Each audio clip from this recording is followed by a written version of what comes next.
Hello everybody. Good morning, Welcome evening. to the Barrel Roll Newscast for September 28th. 9th. 28th. No, 28th. Oh, Ha! shit. I was thinking 26th. I thought it was the 27th because I knew my girlfriend's birthday was on the 26th, That was Wednesday. which I thought yesterday was her birthday. No, I'm hoping you said happy birthday on the Wednesday. No, we did a lot of things on them. Nothing that I want to talk about. Oh dear. Either who, Yeah. what have you been doing, Tommy? I finally got a couple good games for my iPhone 5. I've got the first one. I've got one. Well, actually, it's only one game. Everything else is just pretty much rehashes of like old iPhone games. But I played Lily, which it's a sort of a third-person role-playing game on the iPhone where you are on this island. I don't know the character's name because there's no like voice talking. Is it Lily? I think I don't know, maybe. She's an explorer, an adventurer, and you're on this island and you're trying to find sort of experiments and stuff for your professor back in magical whatever. The story's pretty convoluted, I'll be honest with you. Okay. I got pretty lost. But the idea is that you're running around town and you're looking for these, they call them spirits, and you have to jump on the back and pull the flowers off the back. And then using the flowers, you send the data back to your professor, who then sends you a rating of, oh man, that's an amazing rating. So here's 2 stars out of 3. So it's pretty thin. It's very, very, very thin game. It's $4.99 or $5.99, one of the two. But on the iPhone 5, my God, it looks amazing. It looks like a first generation PS3 game, first generation Xbox 360 game. Wow. And I can tell the difference because I actually have my iPhone 4, and it works on the iPhone 4, so I loaded it up to see what the difference was. Practically night and day. Wow. There was lighting effects, there was flooding, like the blooming effect when you have like the camera pulling back behind someone, you have like the shadow blocking out the sun. That effect's in there. There's water physics, the grass has physics when you walk through it. It's amazing. It looks awesome on the iPhone 5. So if you have one of those iPhone 5s, or if you have a new generation iPod Touch, you should definitely get Lily. It is worth the purchase. It is extremely colorful. You're not going in for the gameplay. It's very thin. It's pretty much what you expect out of a mobile game. Yeah. It's nothing really deep, but you can upgrade your character to increase her grip when she's on top of the monster's backs, or increase her stealth as you're trying to sneak up on them and stuff like that. But very thin RPG elements, but the takeaway is that it's a gorgeous game, and everyone should get it if you can. I think it runs on iPad as well, so I can't imagine it. Is it universal or do you have to buy them separately? I did not check my iPad at home because my iPad syncs my games when I buy them. Yeah. So I could check the store in a second here, but that's fine. But because that's always the trick, is people are, some of them aren't universal. And So if you go on the App Store, if there's a plus icon, it automatically downloads to all the devices that you have it connected to. Right. So there's that. Great little iPhone game. It looks stunning, and it runs off the Unreal 3 engine, or the Unreal Mobile iOS version engine. So that's probably what accounts to how good it looks. Yep. I've been playing that, a little bit of Scrabble here and there just to make sure it still works on my phone. It does. So Words with Friends. Scrabble is free from, I think Starbucks gave it to me for free. Words with Friends. I have to pay for that. That's free too. Is it? Yeah. Okay. You get ads, but it's free. F that noise. I have Scrabble. You can pay $3 and you get no ads and Words with Friends. I'm good. That's what they said with Draw Something, and I didn't even buy. I have like 10 codes for Draw Something. Anybody want them? We can give them away on our Twitter account. Excellent. Literally, all those are for Draw Something. I grabbed a stack of them because I knew that people are gonna want them. There you go, people. Yeah, four copies of Draw Something for your iPhone. iDevice. Yes, not Android. So we will. I don't. You can give those away. Bookmarks. If you like. Bookmarks. I did buy Draw Something for 99 cents. I won't support it. But I bought it before it was Zynga. Yes, that's true. This is true. So you bought it when it was $1, not $2.99. Yes. I bought it when it was supporting an actual good company. So we've been playing that. I really enjoy that game, Lily. It's really good. Like I said, it's not really, in depth. There's no voice acting though. I've hit a little bit of bugs in here and there where the character models don't fully load, but say la vie. It looks still good for a mobile game. I finally put in Borderlands 2. Yay! And that game is awesome. Is it like Borderlands, but Borderlands-ish? It's better than Borderlands 1. They've streamlined almost everything in that game. They've made everything customizable for starters. Yep. So when you start the game, you can, of course, you can change your name, stuff like that. But you can also change your headpiece, you can change your body, suit, like the suit that you wear. As opposed to just the colors. Yeah, as opposed to the colors. You can still change the colors. Obviously. As you progress through the game, you find other pieces of suit customization, so different helmets, stuff like that. It's all purely cosmetic. None of it's stat-based. I was actually reading an interview of, why did you guys choose to not include armor in this version of Borderlands? And I'm like, in their defense, it was because they wanted to focus on weapons. Right. Because that's the big draw this time, is that not only do you have the same code from the Borderlands 1 which generates weapons for you, instead of having like 4 sniper rifles that all look the same but have different stats, you're going to have 4 different sniper rifles that look completely different from each other this time around. Yeah. I've picked up like 5 different rocket launchers that look different from each other. And they all have different stats. And you haven't been playing that long. No, I haven't been playing a lot. The thing about this game is you will get a lot of loot. Like, probably, I would even almost say like 5 times more weapons than the first game. Because in the first 30 minutes of playing, my inventory was literally full already. Oh, wow. Of like things I could have sold. But I couldn't find a selling point to sell. So, which leads to the next improvement of Borderlands 2. They've streamlined selling items where you can compare your items and then flag it as trash. And then when you go to the vendors, you can just, hey, sell trash. Everything's sold. It's amazing. Yeah. It's awesome. I played a few RPGs that have done that. I like Yeah, that. that's a good idea, especially in Borderlands 2 when you keep getting so much loot, if not from chests, then from enemies, stuff like that. So I've been really enjoying my time in Borderlands. I picked the Commando of all the classes. There's the Commando, there's the Siren, there's the Gunzerker, and there's the Assassin.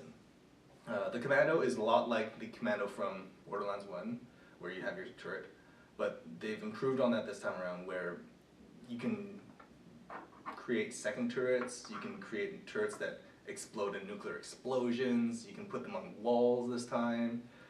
There's a lot more customization, and plus, if you're running solo most of the time, you're going to want that second turret just because you want as much DPS as you can in that game. Because it gets challenging very quickly. Because they realize people will blaze through Borderlands, like the first one, so they wanted to try and change it up a little bit.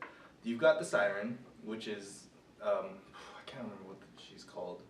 I think it's just the Siren. Her name's Maya. She is the second Siren in the game after the first one. I think her Lilith. I'm just throwing names out at you here. I like Borderlands. And then Bob and Susie showed up and they had a tea party. You can rename them Bob and Susie. You could. Her ability this time is face locking, which is pretty much controlling AoE on the battlefield. She throws out like a mini warp hole, black hole, which sucks in enemies, and you can kind of just beat on them senselessly. So that's good. I really like. My friend really likes the Gunzerker. I'm not a huge fan of him. He's the kind of the cover boy for Borderlands 2. Okay. He's the guy with the 2 guns, because that's his special ability this time around. Is he combines guns in his inventory into 2 guns, and then you can kind of just wail on the opponent. I had a guy with a bird. Yep. In Borderlands 1. The assassin is back. His name is Zero. He is a assassin, and I don't know a lot about him. Does he know a guy named X? No. And they travel around in the future. But he's got a really big blade, and he knows how to stealth. He's pretty much like that guy from G.I. Joe. Damn it. The one who doesn't talk? Yeah, that's that guy. He's like him. You know the one. Yeah, post it in the comments. Please. I know it, I just don't remember it. But the thing I'm finding a little bit different this time in Borderlands 2 is the humor is changed a little bit. It's still very dark, but it's not as sporadic as the first time around. I don't feel, it feels like the writing is, they toned it back a little bit. It's still got remnants of what made Borderlands 1 so fun, is the crazy silly humor with like blah blah blah, and he's got 9 balls too, then blah, stuff like that. But that's not quite so much in there. Do you think that it is, but you just don't notice it because you were expecting it? I think it's because I was expecting it. I mean, the Claptrap, he's another poster boy for Borderlands, and he's awesome in the game. Spoilers for you guys. It's literally not even spoilers for Borderlands 2. It's more spoilers for the DLC, because all the DLC that happened in Borderlands 1 is continuous into the game. Oh. So if you didn't play the 5 DLCs that happened in 1, I would almost recommend it. I missed out on them all. Yeah. I think I played through like the first 3, and I said, you know what, I'm playing other games. I got other games to play, but they released one called the Rise of the Claptraps or something like that. Yes. And that's the one where you murder all the Claptraps. Well, spoilers, there's only 1 Claptrap left in all of Pandora. So the entire like first hour of the game is the Claptrap saying like blah blah blah blah. After the Hyperion Corporation destroyed all my brothers, blah blah blah blah. I'm like, wait, what? There's no more Claptrap? You are the only one left. So it's kind of funny seeing him kind of make humor at himself at his own expense. He's detailing like blah blah blah blah. I may sound really happy about this, but I'm only programmed to. In real life, I'm actually quite depressed. Like, the humor is still there. It's just not as abundant as it used to be. So, if loot hunting, guns, shoot everything. That's kind of what Borderlands is, and that is Borderlands. It does it to a T.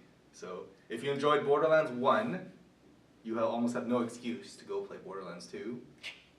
I would say. I mean, it takes your time to go through Borderlands 1, because I didn't realize they were actually going to put a story into Borderlands 2, or else I would have vested time into the DLC and the Borderlands 1 and stuff like that. I would have paid more attention to that stuff. But Nonsense. I didn't. I thought it was just about guns and shooting dudes. That's pretty much what I'm getting out of the game so far. So. But there's actually a very deep storyline apparently, because after the events of Borderlands 1, like the end game. Yep. It felt very lackluster, but apparently it was set up that it was all very deliberate. It was all very deliberate. Like opening the vault at the end, blah blah blah, the events that happened there. It wasn't just, See, I felt more impact story from something like Fallout, which is. Oh, Fallout's way different though, I think. Story, but that's what I mean. Like Fallout is like story game. Yeah. Borderlands was shoot things. Yeah, here you're in a desert, start shooting stuff. Well, one of the biggest improvements from Borderlands 1 and 2 is the change in environments. Because after the events of the vanilla Borderlands, it caused Pandora to start changing into an actual planet. So you'll see like glaciers, you'll see snowstorms, and you'll see like jungles and forests and stuff like that. But so instead of just like brown, gray, the black, yeah, it's actually going to be pseudo colorful this time around. Well, that's what I mean. Which I'm super excited for. But like the first Borderlands game, no one that I know of paid attention to the story. No, everyone's in there. And that's why it caught me off guard too. I'm like, there's a story. Wait, what? No more Claptrap? Stuff's happening? What? No. Crap. I thought you were just giving me more regions to go shoot more things to get more guns. That's what the DLC was, right? I'm not opposed to that. I just didn't want to do it at the time. Yeah. And the multiplayer is awesome. It does the whole level scaling thing where when someone joins your game, the level kind of bounces so that you can just kind of still beat the shit out of the enemies, and your friends will have a challenge. We'll have a challenge, but they can still kind of rule everything. Yeah. Like I was playing a game the other night, and my buddy, he's level 22, and I was level 4. He's like, oh, I'm gonna join his game, and I'm like, okay, whatever. He joins in, runs in, like rolls all the monsters and all the guys. I'm like, okay, I shot a dude. I shot a rock.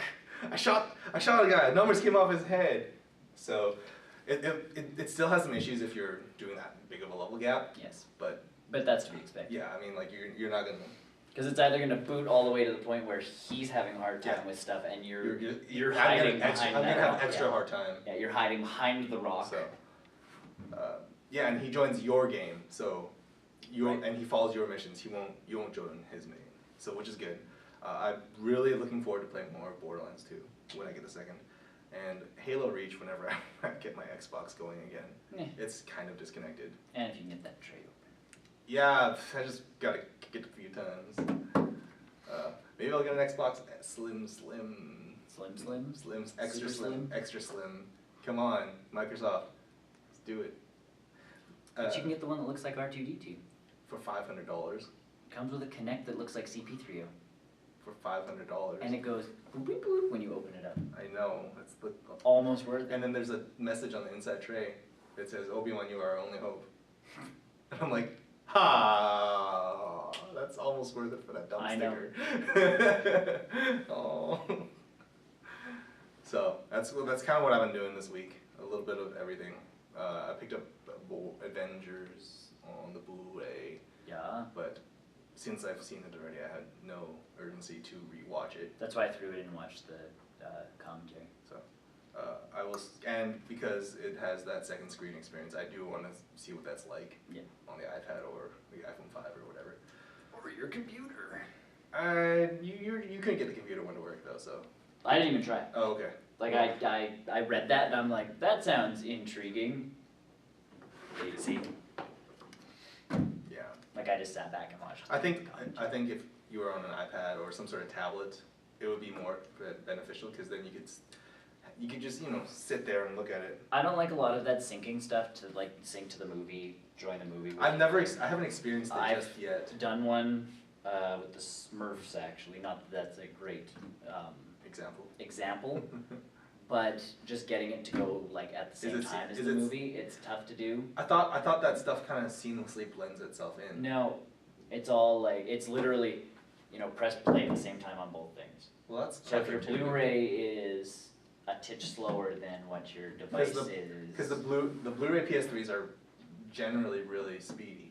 But if you have the Blu-ray standalone drives, those things are sluggish. But that's what I mean. So like if you're off, you're off. Because I was under the impression for the Avengers one, there's another way of doing it. When you loaded the app, it would just automatically know where you were in the movie. No, it makes it sound like that, but it's not. Unless the Avengers one is different. Because that's what the Smurfs one said too. It's like, oh, we'll just find where you are, and you can. Because this is a custom app that they've developed over the thing, and after seeing foreshadowing to one of our stories, the thing with Netflix, I figured that stuff would be all seamless. Yeah, the Smurf thing wasn't, and that was straight through iPad. What you could do if it did fall off track is go into the movie on your DVD thing and find your time code and throw it into the app. Oh, that's not so bad. Except again, if you press play and your Blu-ray player is again kind of slow on the uptake. See, I'm thinking it has to be synced, like over Wi-Fi. That would be the ideal thing. Or that Bluetooth Wi-Fi, something weird like that. In some way, shape, or form, but some way that it would know, like, oh, you were 30 minutes into the movie, so yeah. That would be ideal, but I don't think that's how they roll. I will let you know tonight, or I'll post on Twitter, or something. We'll find out. It'll work. So the commentary is worth watching, then, because Joss Whedon is Joss Whedon. So that's what I've been playing. I played Game of Set Up Blinds. Yay! Yeah, I've learned what a plastic mounting anchor was. Congratulations. And it works really well. Yay! Because I don't have studs on my wall. Ah. So if you don't have studs on your wall, it's kind of hard to put screws in. So. Unless you have plaster walls like me. I don't have plaster walls. I think I have drywall. You have drywall. So I just hammered a nail into a hole, put the thing into it, woke up my neighbors at 8 at night. Well, not woke up them up at 8 at night. I was hammering at 8 at night. 8 at night's fine. 8? I thought the sound thing was 7. I don't think I have a sound thing at all. In the city, you're not supposed. Well, you're technically not supposed to do work that will wake people up past a certain time. I did it at 8 o'clock. My drill's really quiet, if anything. Stealth drill. Stealth drill. So, blinds are up. Yay! That's what I've been doing this week. I tried to load TF Fortress 2, but I just didn't feel like playing it. Make sure I keep the Team Fortress 2 updated because the Halloween event is coming soon. I haven't played for Team Fortress 2 in 4.5. Dude, there's so much updating. Especially with the robot update. I've turned Steam on. I think that counts. Yeah, that updates. Yeah. Yeah. I've updated, I just haven't played. Okay. Because that robot update's huge. Bum, bum, bum. So that's what I've been playing. You? Pocket Planes. Pocket Planes is now on your...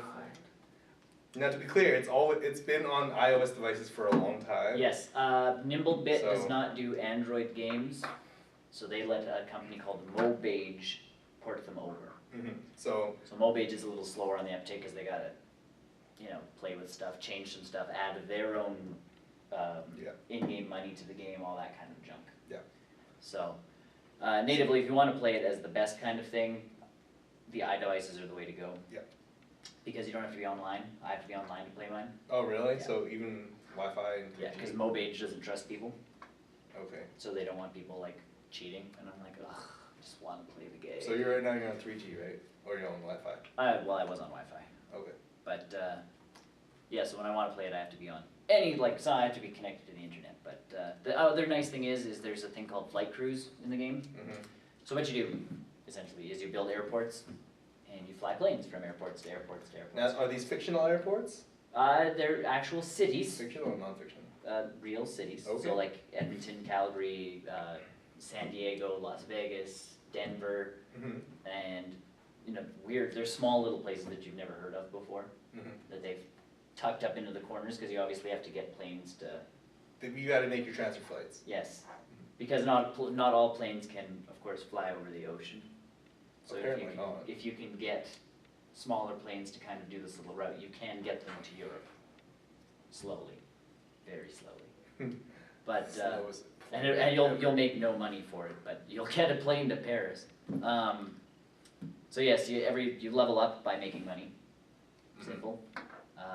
You make money by getting passengers and cargo from one place to the other. You get a bonus if your entire plane is filled with people going to the same destination. So if you have a 3-person plane and everybody's going from Edmonton to San Diego, you make like 25% extra off of everybody. So that's cool. But there's these things called flight crews, and you join a flight crew. So it's kind of like a guild or a group of people. And the way to do it is you just type in a name of a flight crew. So I heard about this game through Loading Ready Run. And for whatever reason, I cannot think of their flight crew name right now, but that's who I joined up with, because I'm like, hey, they're, an actual group of people. Yep. And they all play on their iDevices, of course, so I'm like, well, maybe this won't work.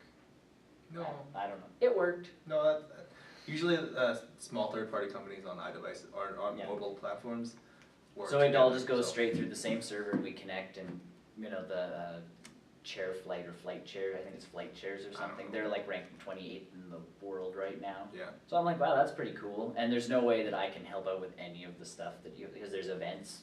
Yeah. So like giant robots attacking Tokyo. Well, can you take part in those events? Do you get notifications for that? What you end up going into your thing and you look at events, and some of them last for like 3 days. And what you end up having to do is you have to own the Tokyo airport yourself. Like you actually have to. In your game? In your game.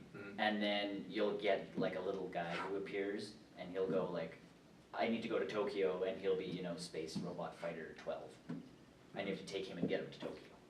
And then you'll help increase your experience with your flight people. Okay. With your flight crew. So I'm like, that'll be wicked once they actually go somewhere in North America.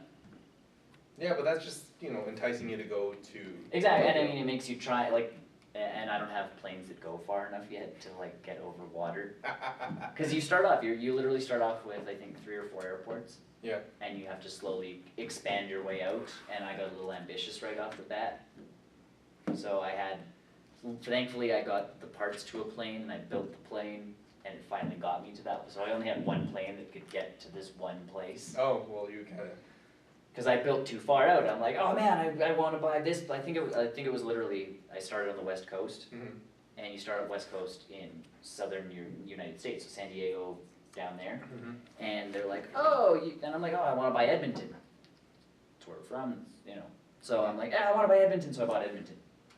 I could not get a plane up to Edmonton, because nothing flew far enough to get here, and I'm like, and then I finally built the one plane, and it's like, yes, that one plane can get up to Edmonton. And then I leveled up, and then I bought Bismarck down in the States, and that was my connector up to Edmonton, and then I bought Calgary and Saskatoon, and every level you get, you can buy another city.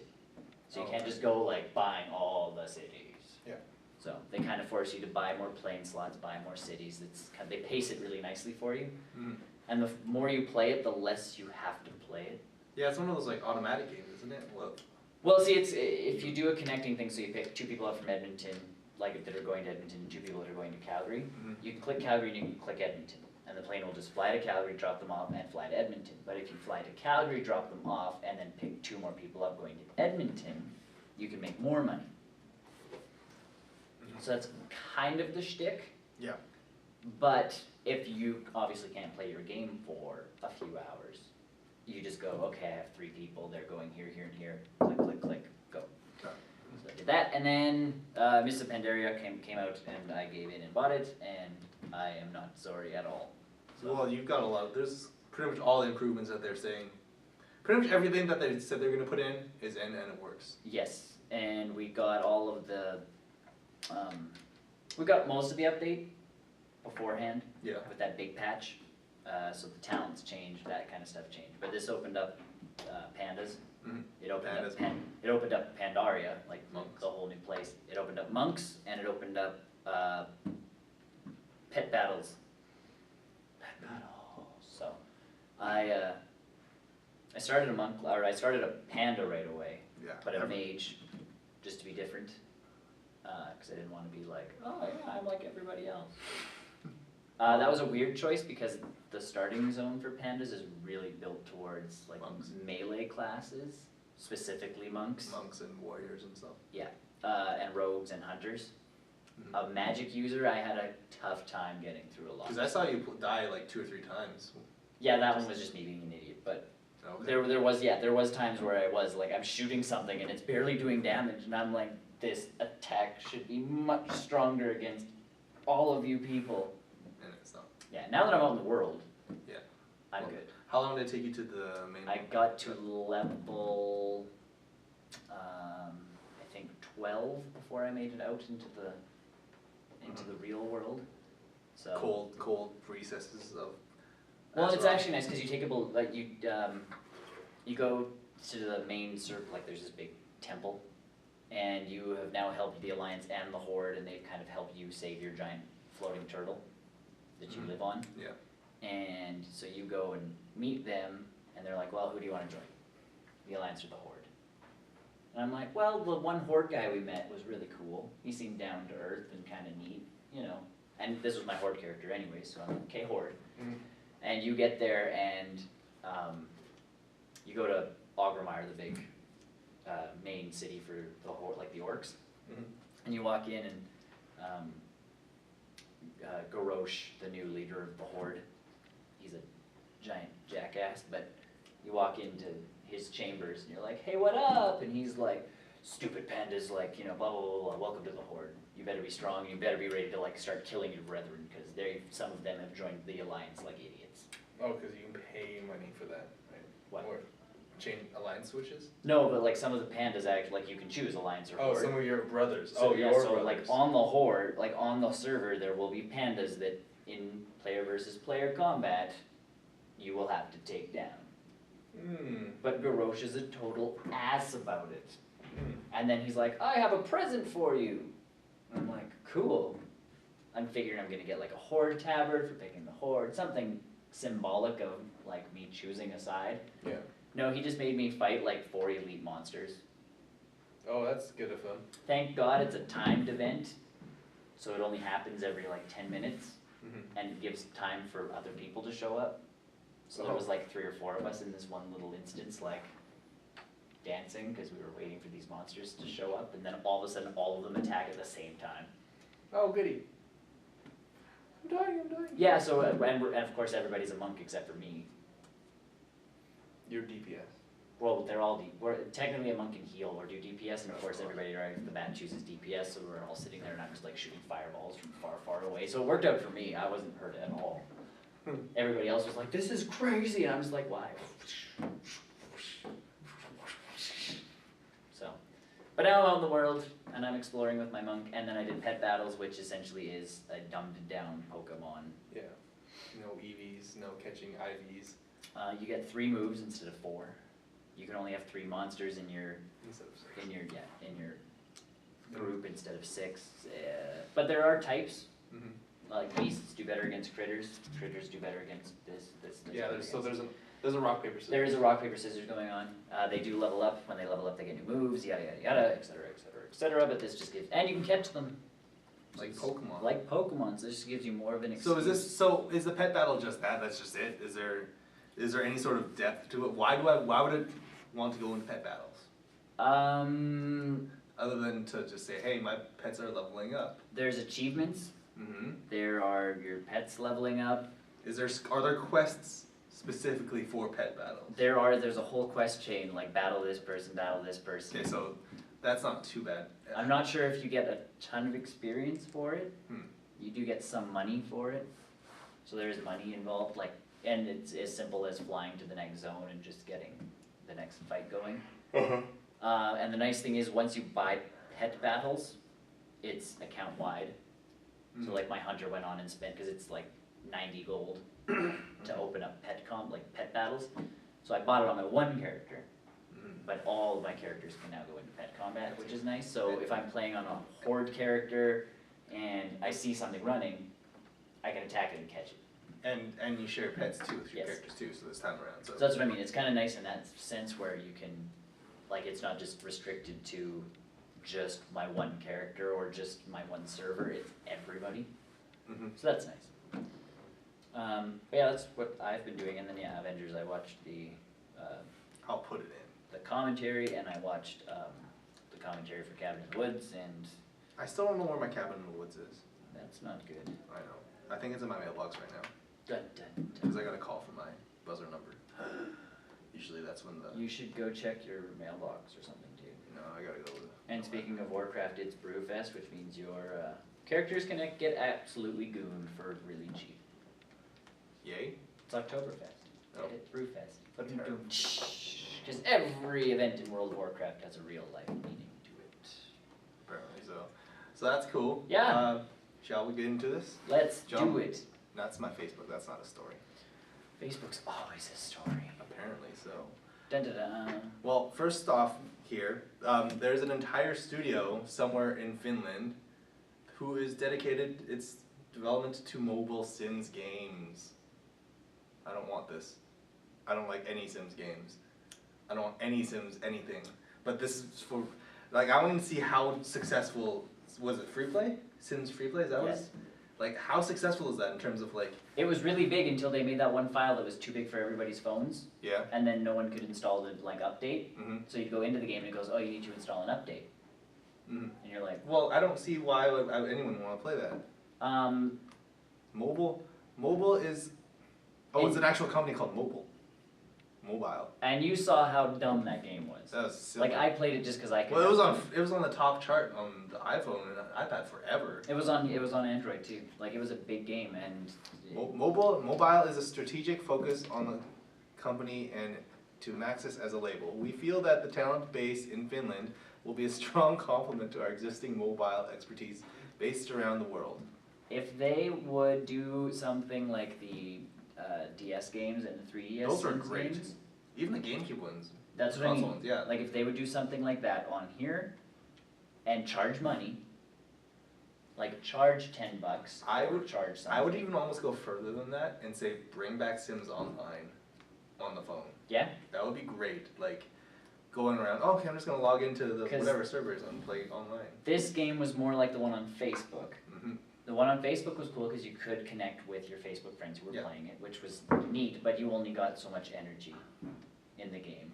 So you could only do so much before your time ran out. Yeah. And same with this one, it's like, oh, you wanna hurry that up, you can totally hurry that up, but you're gonna have to pay us $3. So I can't see that being a thing. But if they bring Sims Online, that would be great. I think for mobile platforms. Yeah.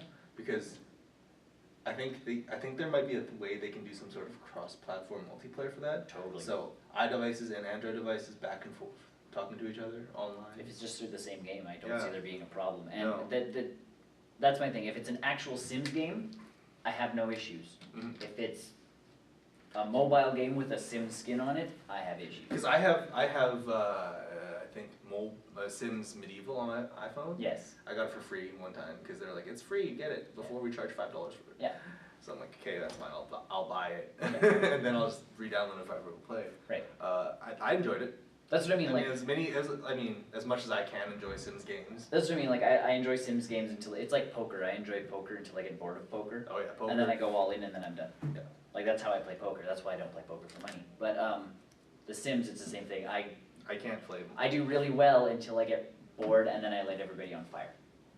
I'm masochistic, and I make the swimming pool and I sell the ladder. Yeah. But that was in like Sims 1. They took that out in Sims. Yeah, they didn't let you do that anymore. But yeah, like that's what I mean. If they made an actual like Sims game that just worked on a mobile device, I'd be way more down for that. And I'd almost think about spending money on something like that. Multiplayer, Yeah. like make it social Yeah. if you're gonna do it. And like I said, I'd rather pay. And then make it so that like, oh man, your Facebook friends are online on this game. Log in and play with them right now. Jump to their game, space And then- or whatever. That's my thing that I think mobile games have to start doing at this point, is dropping that whole 99-cent stigma that your games need to be within like $3. Make real games and start charging real game money. I paid $6 or $5 for Lily. Yeah. Well worth the purchase. But that's right, and it's So- The Sims. You know it's gonna sell. Yeah, Sims, anything EA I think would sell. Mostly. But Yeah. that, like The Sims is one of those games that people, like a new one comes out, look at all the expansions that kept coming out for The Sims, and it's just Katy like, Perry this, Supernatural that. and people just keep jumping at it. So like if they, Pets. Yeah. Oh, I hate so it. if they released a thing on here that was like The Sims, $10. Oh, you want pets? That'll be 99 cents. You want the Yeah, Katy the Perry DLC. one? 99 cents. Yeah. You want This this? is the mobile 99 version. cents. Mobile versions of DLCs. Yeah. But then you I can think- charge 99 cents for those. And now with the onset of, more powerful handsets, you can pull off fancier graphics here and there. So, Yeah. And it's not like The Sims needs to be like, no, it oh doesn't. my god. I mean, on the PC, it does look really good. Yes, it's starting to So- look much prettier. But So, and the other thing is, I'd rather have more gameplay mechanic wise. yeah. Well, it's starting to get almost too dull, I think, Sims. Well, but it's like the mobile game that I had was even more dull. Like you'd sit there and go pee, it would literally take you 30 seconds to pee. It takes me 5 seconds to pee in real life. But that's what I mean, like you're sitting there going like, okay, in the Sims games it takes me 2 seconds to pee. Yeah. Like my character goes to the bathroom, goes and then washes his hands. Yeah. Well, it was So it's 30 like- seconds it's for me a to time. pee, and then another 30 seconds for me to wash my hands. So it's like a time suck. Yeah. So, And then it's like, oh, you want to plant potatoes? That's going to take at least 16 hours. yeah. And you're going, huh? Like that wouldn't do that in a real Sims game. Give me a real Yeah. Sims game, charge me money. Yeah. You will make money that Who way. knows where this is going? Yes. So, Next. 38 Studios. It's still going, It's- it's still awry, Well, it's in existence, somewhere. kind of. We can own them. Either way, yes, you can have your piece of 38 Studios as it goes up for auction in October. So, So, I think. I think they're selling the whole bundle as a piece. Yeah. You can't just buy like, I'll buy you. yeah. I'll buy this one developer. Well, yeah. I buy the artist. I'm gonna buy Bob. I like your smile. I own you, Bob. Steve, I like your art assets. Yeah. Make my pancakes out. I Too think it's a bad. studio worth owning. Yeah, I think. Did EA own them? Because I think. I believe Kingdom of Amalur was EA because it did have pieces from Mass Effect. Mass Effect in the game. I think just because also EA was the people who published it. Yes, So if EA was smart, they'd pick these guys up. yeah, pick up whatever's left and then just kind of be like, hey guys, do you remember that Kingdom of Amalur MMO you guys wanted to make? I think EA Here's our is- Dragon Age team. They're not doing great. Our Old Republic See? team. But hand the Kingdom of Amalur guys Dragon Age. Yeah. Not as Dragon an Age. MMO, No, but it's a single player. but as a single They player. could probably spruce it up. They could probably do quite a few good things to that game. Mm-hmm. Well, most people could do a few good things to that game. Well, some people would contest that. Yes, but I don't. I wouldn't. If that team got involved with Dragon Age, the next Dragon Age game would be amazing. So, too bad for them. They'll get picked up Someone will get them. because that game got good reviews It was decent. around the. It was one of those well-reviewed, nobody bought kind of thing. Yeah.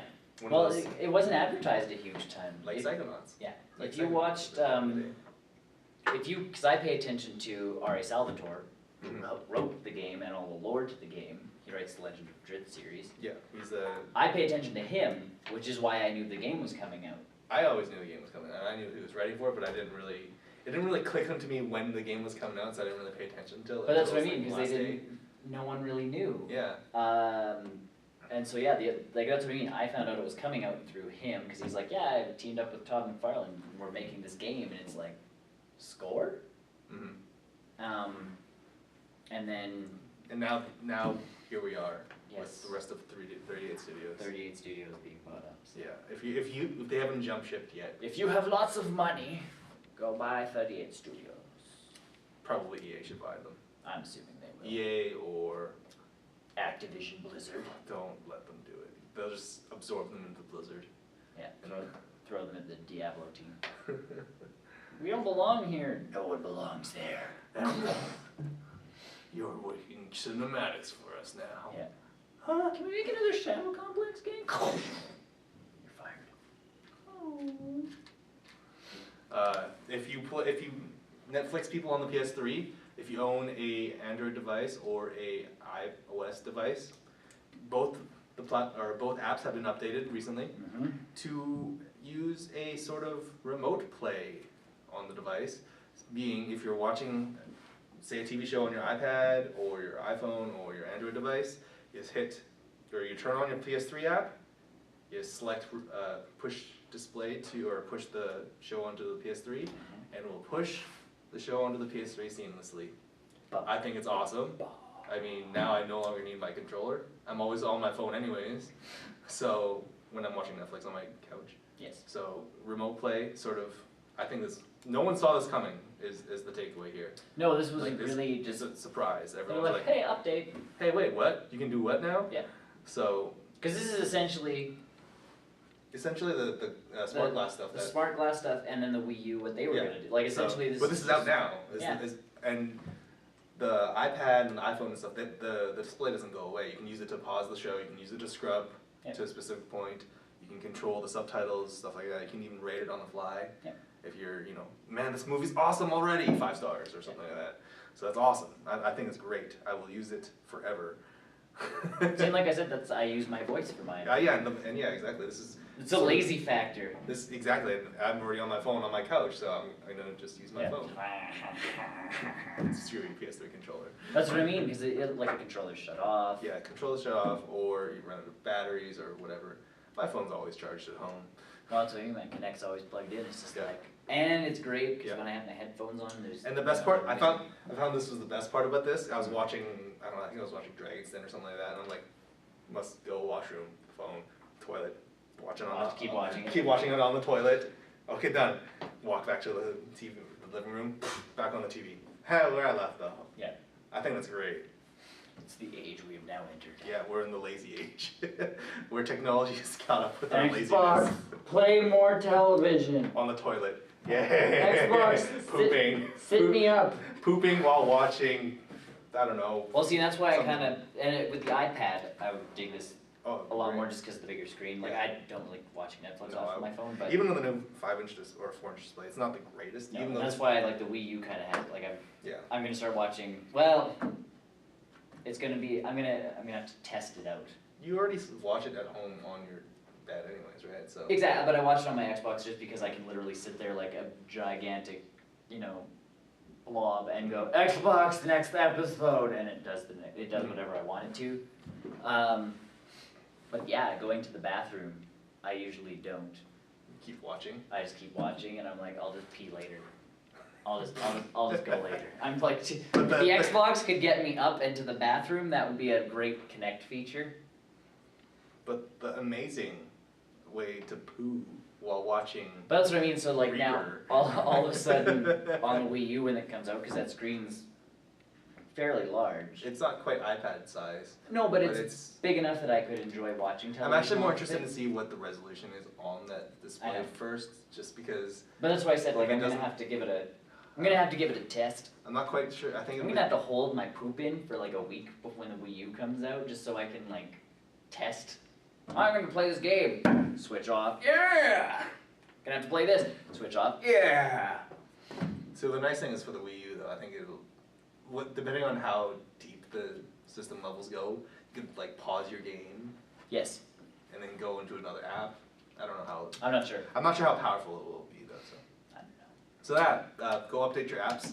If not to use remote play, update it for the iPhone 5 because that got updated for its 16:9 ratio. So there's no more black bars on Netflix. Dun, dun, dun. So which is awesome. I can watch Netflix without my black bars on my phone. Bum, bum, bum. I'll get to the next one. This is the next one. Oh, yeah. For the 2 people that have yet to play the Mass Effect games. I have managed to play it. I don't know how.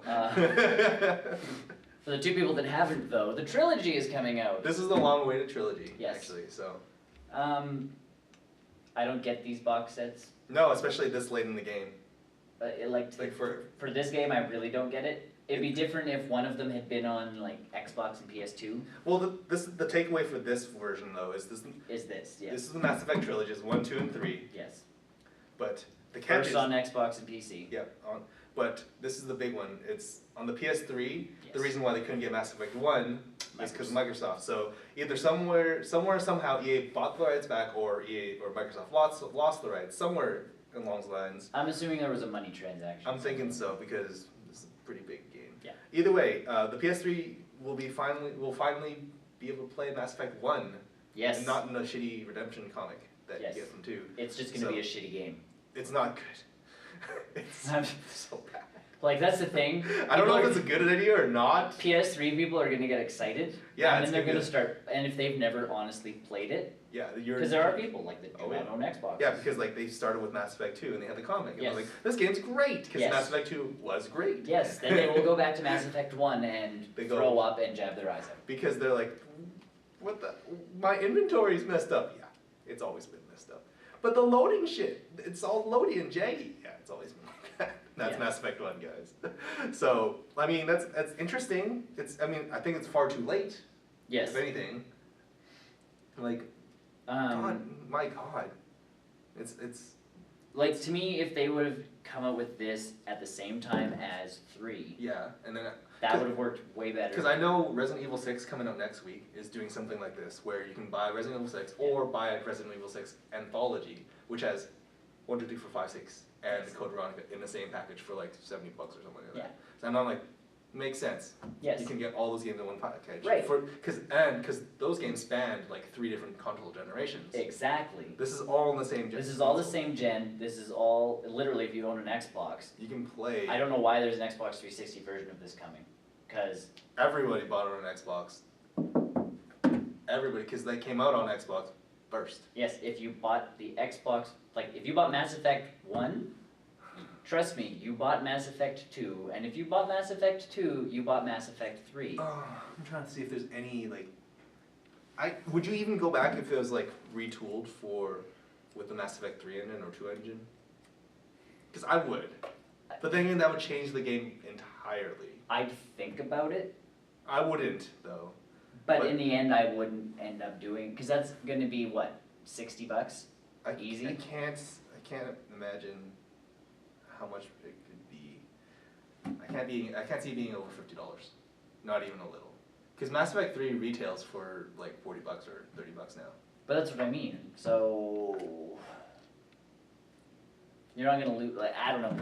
It's more information soon. To me, I think if they would have sold like So, Mass Effect 1 as a PS3 game, I think they should. as all on its own, like a standalone, like, hey guys, look what we can do, Mhm. they would have sold I think they a take. butt ton more. I think what they really should do is make these all digital. I agree. Like Mass Effect 1, easily you can fit that on. I don't know what XBLA's things are. And plus, aren't You all can these already get it on Xbox. Yeah, like Mass Effect 1 and 2, you can get them on demand or whatever they call it thing. And 2 and 3, you can do that for PS3 too. Yeah. Yeah, 3 was available day 1 to digital. So. But that's what I mean. Like, to me, if you released 1 for the PlayStation, that'd be wicked. Oh yeah, because and then make it like not $20, make it like $15 and say like, hey guys, classic Mass Effect. And my other thing with the PC, which also doesn't make sense, why are you gonna box this up for the PC when it's on Origins. digital Origins. it's on Origins. digital distribution already? Because I have that same thing when I have Mass Effect 3, because Yeah. I played it on the PC. Right. I literally only put the disc in to install. I don't use the disc anymore, because I can log into Origin everywhere, Right. and then just kind of download the files as I need it, and then play it there. That's what I mean. So like I don't understand. To me, I like Mass Effect 1 going to PS3 for people who want it. Yeah, on like it's PS3. for the nostalgic fact. I won't pay a lot of money. And here's the big thing, like 2 and 3 have been on PS3 forever. Uh-huh. So I don't see why, like if you really wanted to play Mass Effect on the PS3 badly, you did it already. That's what I mean. Like everybody has. Like there's no way someone's been like, oh, unless they're this. making 2 copies of this for, like I said, the 2 people that have yet to play Mass Effect. Well, we'll find out on November 7th, because EA apparently is declaring November 7th as N7 Day.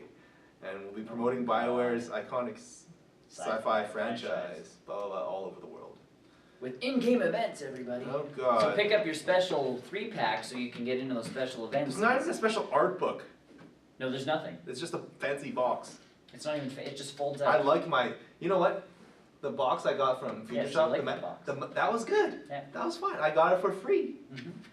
And it houses all of my Mass Effect games. Except for the one on Steam.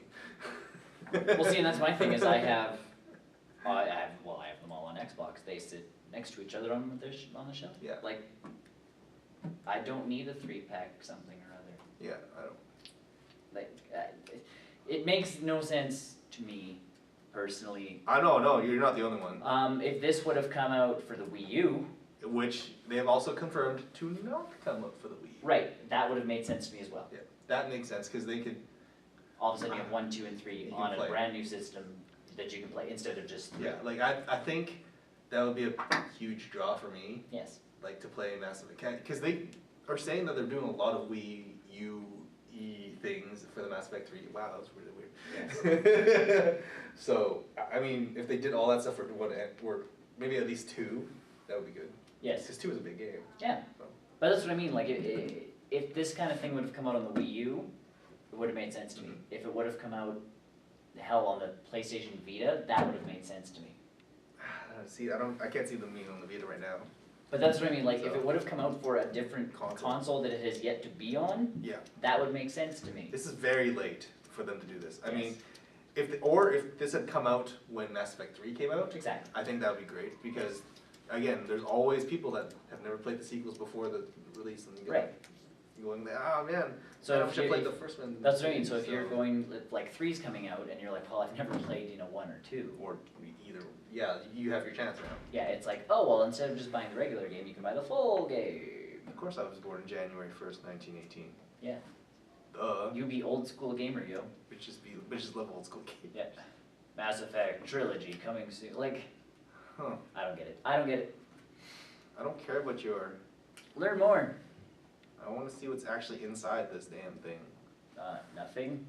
Premium foil box. Yay. Exclusive artwork. Meh. It looks good. Yeah. I'm not gonna pay more. Oh, $60. $60, like I said. So not more than what I called Yeah. for. That's what I said. I said 60. 60. I said 50. That's a lot of money.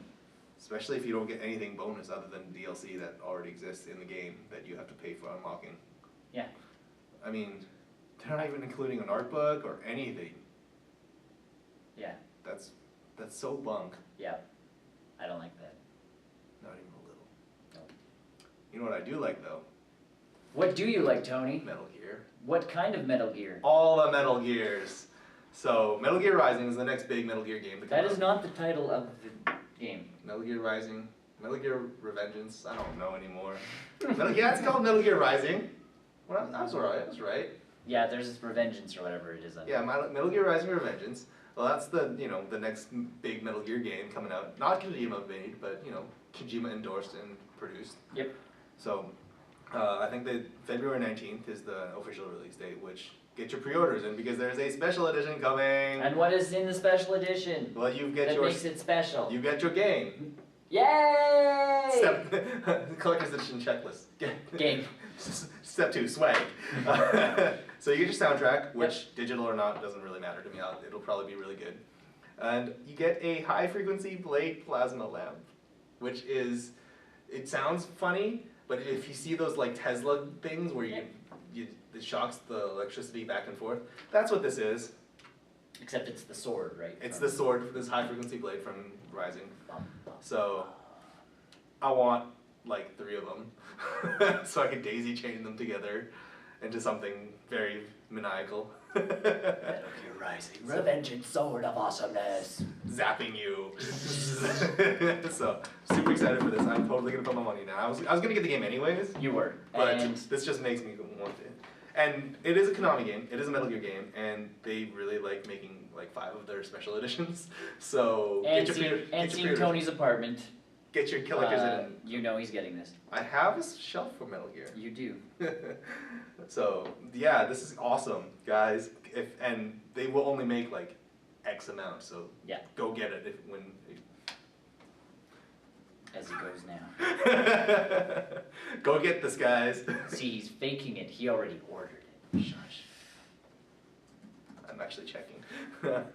But while I'm checking, we've got another thing we could talk about. Do we? Yes. Dun dun dun. I have something out here. I got something. Hey, you got something. Go. Xbox Live. Go. Xbox Live points. Yes. All those Microsoft rewards that you've been saving, your Xbox Live Gamer Score that you've been saving up over the years. They were talking about it. My saying- 2,500 points. Yes, they were. They were talking about Reward. giving us rewards when you hit certain numbers, and everybody was like, "Sweet, we're gonna get like avatar stuff, or we're gonna be able to spend them as some kind of money to get you know stuff off." So everybody was kind of getting excited about that. Well, here's the first step, everybody. Mm-hmm. What do I get Now this for my is- 2,500 points? This is just the first step. There is more stuff coming. Good. For your 2,500 points, Uh-huh. which is 2,500, you get absolutely bunk. Oh. So, the tiers go from 3,000 points to 9,999 points. So this is about 3 full games of points. Yes. You get a special gift, asterisk, during your birthday month. So nothing right now. So, well, it depends. If their birthday month is obviously September, they will get a special gift. Should we search up what the special... Is this active now? Yes, this is active. I am a part of it. So we should figure out what the special thing is. Special gift. I can't imagine it being like awesome or whatever. I don't think anybody knows yet. Because I don't think it's up yet. I think it's like active soon. Either way, Yes. So that's your first... that's your first tier Yes. of this new program, Mm-hmm. which I don't even know what they're calling it. My Achievements. No good.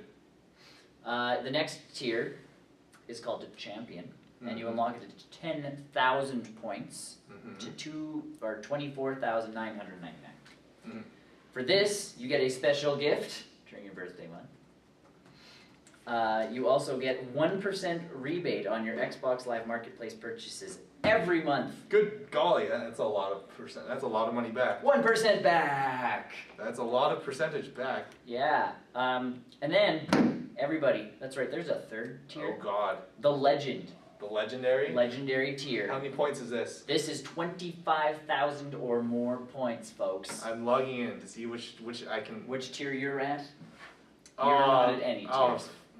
Congratulations. No, hold on. Yeah, no. My Somewhere guy's it'll really tell you sad. where you're at. It doesn't tell me. Oh, join Xbox Live Rewards. You Join. have to join Xbox Live Rewards, dude. I could get a special gift. Actually, you can do surveys to get 20 Microsoft points every month. No. Yes. Wait. Yes. Yes. Continue. I'm almost there at my gift. You're not a gold member, screw off. Excellent choice. We're ready within the next 36 hours. Yeah, they'll send you info. Either way, for 25,000 gamer score, you don't have to Yes. spend these, it's just for having them. Yes. You get a special gift in your birthday month, Mm-hmm. and 2% rebate every month on all of your Xbox So the Live average purchases. person buys one XBLA game a month. Say that's 1,800 points. 1,800 times times 2%. Yeah, 0.02. You're getting 36 points back. Yes! So which is how much? Um, I've got a points calculator actually. you do. Get on that. Do you still have it on this phone? I might have to re-get it. I'm not sure if I do. I don't know. Um, I've had to use it so many times. I bet. I think I got rid of mine because I never used it. Oh, no, that's my Points Xbox. calculator. Points, Xbox. That's fine. Either way, it's Yes. going to be the equivalent of getting like a quarter back when you buy a meal at, you know, a nice restaurant. So, That's awesome. yeah. They do say there's more coming. I hope so. Because, man, those 36 points really, they really add up. Yeah. I'm getting some pretty good network speeds here. Hold on, I got it. Open. 36 points, you say? Yes. You get 44 cents back Yes. if you buy an average 1 XBLA game a month. Yeah. Yeah. Yeah. So, Yeah. Yeah. plus maybe some DLC. If you bought DLC, well, but if you bought DLC, it's going to be cheaper. So, like DLC is maybe 400 points. Okay, so 1,800 Yeah. plus So you're 400. spending $5. Say you bought one piece of DLC, Yeah. $22,000 points, times 0.02. No, DLC is only like 400 points, dude. I did have 400. Oh, okay. So you get 44 points back, which is 54 cents. so you get 50 cents back. Alright. Man, that's a lot of.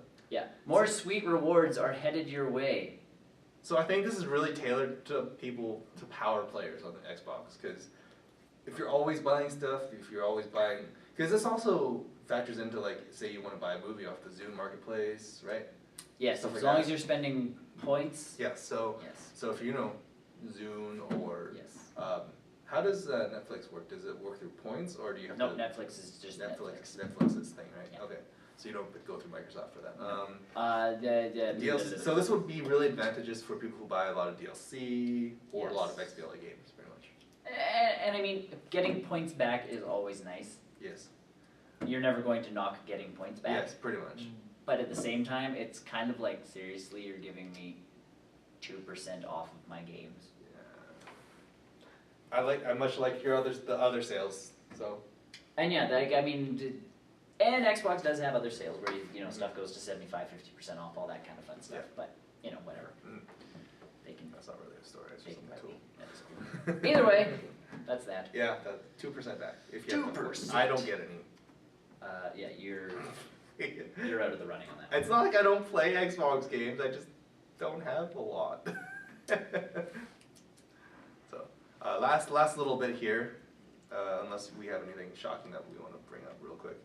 We've got a small update on the Kingdom Hearts 1.5 remix that was announced last week at the TGS. Mm-hmm. Well, people are saying that, hey, great, when can we play this game? Well, apparently that announcement was only for Japanese markets. So, as it currently stands, North Americans not getting our remix. So far. We don't know yet. We don't know yet. I mean, Square Enix has done this before where they've made Kingdom Hearts games region, like, specific. Yeah. Hence Final Mix being only in Japan. We've Yeah. never gotten, North Americans have never gotten a Final Mix game before. No, and even if we don't get the final mix game, Yep. I can see them putting a bundle together. Yeah. Just with the popularity of And this is a like, bundles.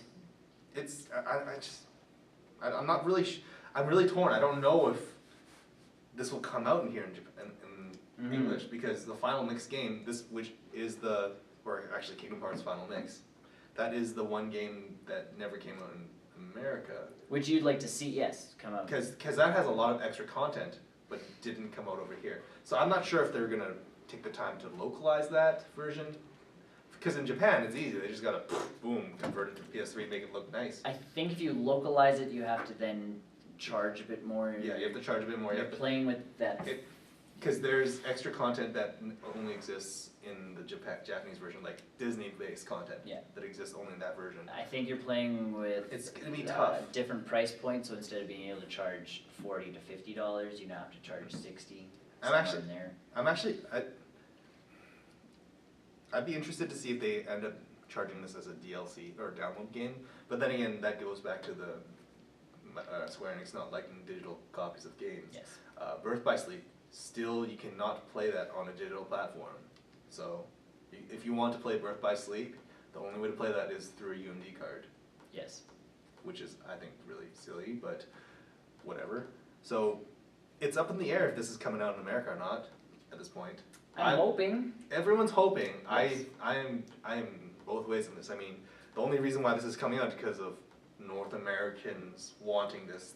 Exactly, like all the North Americans got really excited, and then they're like, whoa. Whoa, this is only for Japan, guys, right now. Shut up. Yeah, stop talking. If you are still interested, PS3 games, region free. So if you are so inclined, you can play this. You just have to learn Japanese. Yep, just the thing with Final Mix though, it was all in, the text was in Japanese, yeah, but the language was English. Oh. So that's something to take into consideration. It's playable and you will understand it. It was only in Kingdom Hearts 2 they started recording the voices in Japanese. Just in Japanese. So the Final Mix, like Kingdom Hearts in Japan, Kingdom Hearts and Kingdom Hearts Final Mix was in English for the most part in Japan. So if you, that's up to your discretion whether or not you want to go that route or not. Right. I don't watch this sport, I don't watch this sport, I don't watch this sport, I don't So it's up to you if you're going to do it. Yes. I think that's all for now. I think yes, Site News Sunday. Yes. I posted, I'm surprised I didn't post the Metal Gear movie forever. When I say Metal Gear movie, I don't mean the infamous Metal Gear movie that Hideo's working on. Yes. But it's the fan-based movie, the philanthropy movie, which fantastic. I think it's by bar none one of the best fan-made films of anything to this generation. It looks outstanding. They took a lot of time doing it, and there is apparently a second and third part written for the movie. They just don't have time, money. They don't have time or the money. It took them a lot of time to get this one going. I mean, they came out, I think, in 2012 now, right? So I think it came out in 2010. Yeah. And it took them over 3 years to make it. And it's only 40 minutes long, so. Yeah. But they put a lot of, it is a big film. A lot of people do that. Like, you know, people kind of get that ambition and they make a movie. Yeah. And they're like, oh my god, we gotta make this, and they get it done. Yeah. Well, with the philanthropy movie, that actually went through about 3 different revisions before you see what we have now. Like, they changed actors, they changed scripts, they changed everything until... Well, it's funny because movies do that on a regular basis. Yeah, they just, but they have money for that. But they have money so that that turnaround is quick. It's not a 3-year process. Yes. So, super excited to see whenever they get the second and third one out. Maybe have the race for the real movie. Or maybe you should hire them. They obviously know how to make a Metal Gear movie right now. That'd be kooky. So, that's my suggestion. Well, your suggestion's weird. And logical. Yeah, okay. Miss Mandaria First Impressions review. Yes, it's a game. I talked about it earlier. Yep. I did, and I will say this, I liked Pandaria as an intro for new players.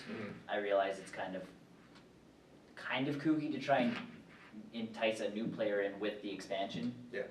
But it does work because you get kind of a fresh look at everything, right? Well, because the pandas have never experienced Azeroth with the Horde and the Alliance.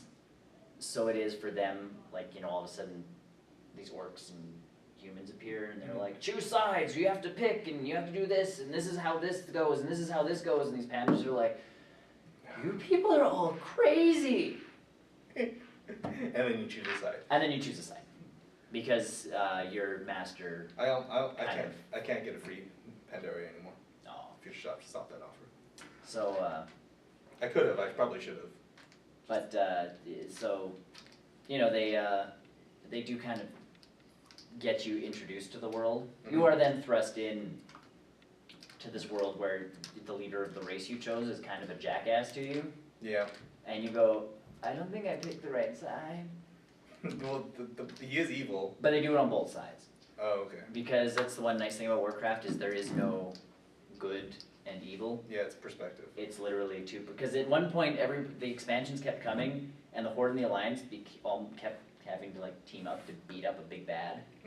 And everybody was like, okay guys, you're getting away from the whole, you know, orcs versus humans Warcraft thing, and Blizzard this time around, so they changed up some of the leaders of the races to make them more Suited to the roles. ready for war. So like the Human King hates orcs. The guy who runs the orcs now detests humans and the Alliance. So would you say that there's enough content for people who just want another expansion pack but don't want to play a monk or a panda? Yes, because you do get 85 to 90. Yes. Which is, well, for a casual, normal person, it is a nice, slow transition. You get a bunch of different new worlds to look at. Very Asian-inspired, which we haven't gotten yet. We've gotten like the East Indian-inspired kind of look with the Night Elves. A lot of their stuff is kind of shaped like that, but we haven't had like a Chinese-Japanese culture kind of come into the game, and now that's this. So you get that music, you get that feel, you get that look. You get, you know, pagodas with on like tall hills. How many dragons are there in Mist of Pandaria? So far I've seen quite a few. Good. Yeah. Because that's exactly what I And expect. they do like the whole like The slithery like the, what are they? The dragon, those. Dragon Balls. No, but like the ones with, you know, those dragons that like, you know, 6 guys get into and they go through the parades.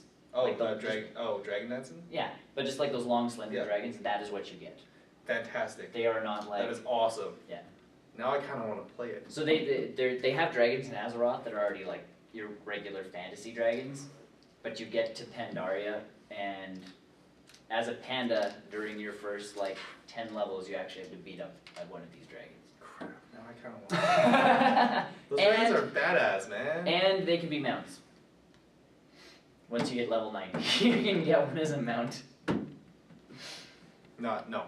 And as when I went with my level 85 character, a panda shows up and he's all like, he's got the hat with the broken piece. He's kind of like the one from the intro movie, but not quite. So he's got that, and he's got like a bandana around his, so he's very like mysterious.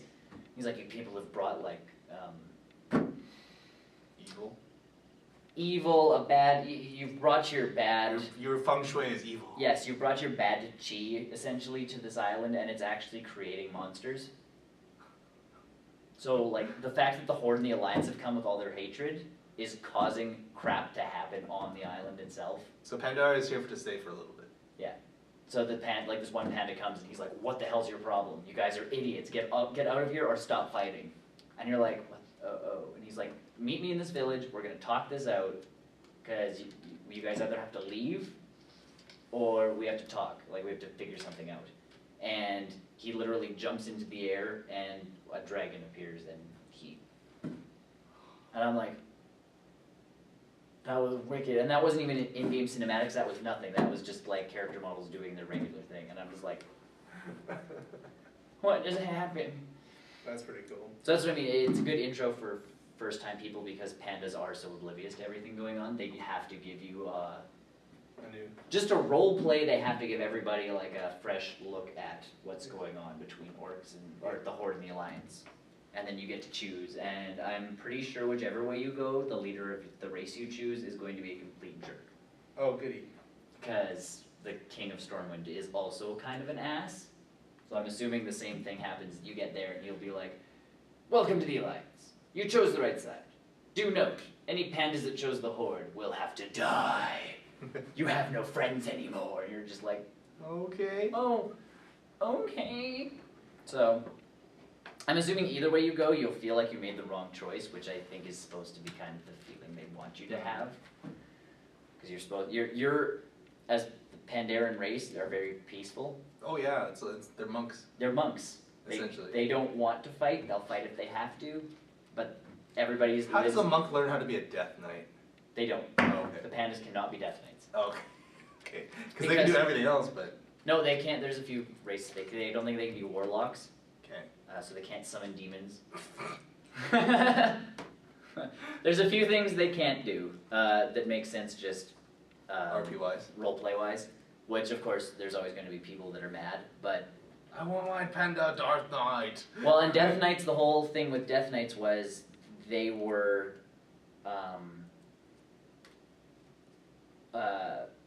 Arthas. Like that was from way back. You literally had to die when the Lich King was alive to become a Death Knight. Yeah. So there's no way that any of the pandas were involved in any of that fighting to become a Death Knight. Yeah. So unless they do some more Death Knight T stuff. yes. And then suddenly allows them to do that. Yes. Which I believe would happen. I think that will happen eventually. So that seems like something they would do.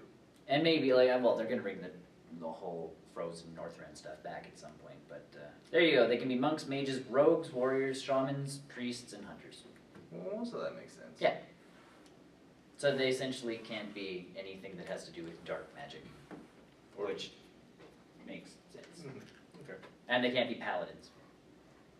But they're kind of noble-y. They are, but the whole paladin roleplay stuff is your power comes from the light. Theirs comes from psionics, isn't it?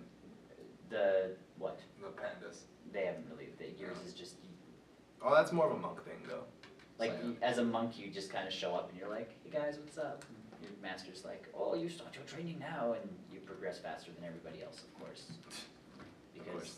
You're the special one. you're the special one. You're one of 1,200 special ones, but you know. There's like a train of pandas just running like, I'm the greatest! No, I'm the greatest. No, I'm the best! So. But yeah, so I like the beginning. I dig the new start, and there are a ton of different customizations for these guys too. 19 different hairstyles, 14 skin colors, 21 different faces, and 31 facial hairstyles to choose from. So at least the pandas all look a little different. That's good. And you can get red pandas and that kind of stuff. And the chick pandas are kind of... It's funny because it's a very big thing for when you see on TV, essentially. Asians, because you all have black hair. Shut up. But you do that color streak? Yeah. Yeah, most of the chicks have that color streak in there. Of course they do. Yeah. It doesn't matter, like, even if you don't give them black hair, they still have the streaks.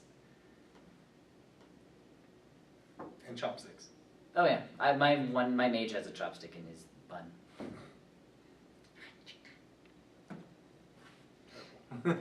If I'm going to be a like racial stereotype of an animal thing, I'm going to go full bore. Oh. I'm sure it'll go on sale sometime soon. Eventually. It'll go on sale eventually. I'll catch on with it. And the character models look gorgeous, which pisses me off again, because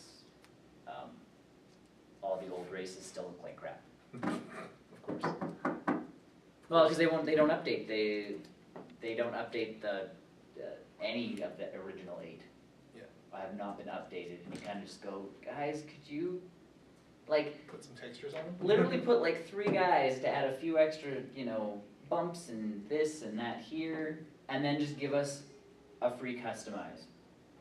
Like when you start your character again, it's like, oh, maybe you should, pick a face. Like here are your original options that you chose, and they're still chosen, but we've given this dwarf face, a wart now, and we've given this, like, it's those little things that you really start to notice now, especially with the new races, like, it's a dying engine, so we'll see what else they can do with it. Well, they've updated the engine. Like it's not the same engine. It's not the same engine that it used to be. Yet it's still running those old. It runs the old character model, which is kind of depressing. So, but they keep. So that was. Yeah. So yes. World of Warcraft. Yes, there's enough new features I have found that it is worth doing. If you're a big raider, there's also challenge mode. Okay. So you have to run a dungeon in a certain amount of time. That kind of stuff. So you get better rewards if you do those. Scenarios are new. So just an all-around good package this time. I think so, and $40. So it's not like, oh, God, expensive. You're not breaking the bank. Yeah. You're not breaking the bank. And you don't need the digital or the collector's edition for this one. There's nothing. There's nothing overly fancy. I think the art book would be the coolest thing, but Blizzard does start selling those eventually. Yep. So it's not like you'll never get a chance to see one of them. Either who. And your movie review, sir. Good sir. The Tintin movie? The Tintin movie. I still stand by the fact that this movie came out of left field and everyone ignored it. It did. It was so successful in theaters. I think it was like one of the best, rated as one of the best animated movies since like the Pixar movie. I think it was one of the first Pixar or non-Pixar movies to win the best animated movie. I think in one of those award things. thingy-majiggers. But it looks so good. It looks really good. It looks really good. I have yet to see it. For a 3D animated movie, yeah. I would even say that it looks better than some of the Pixar movies out there.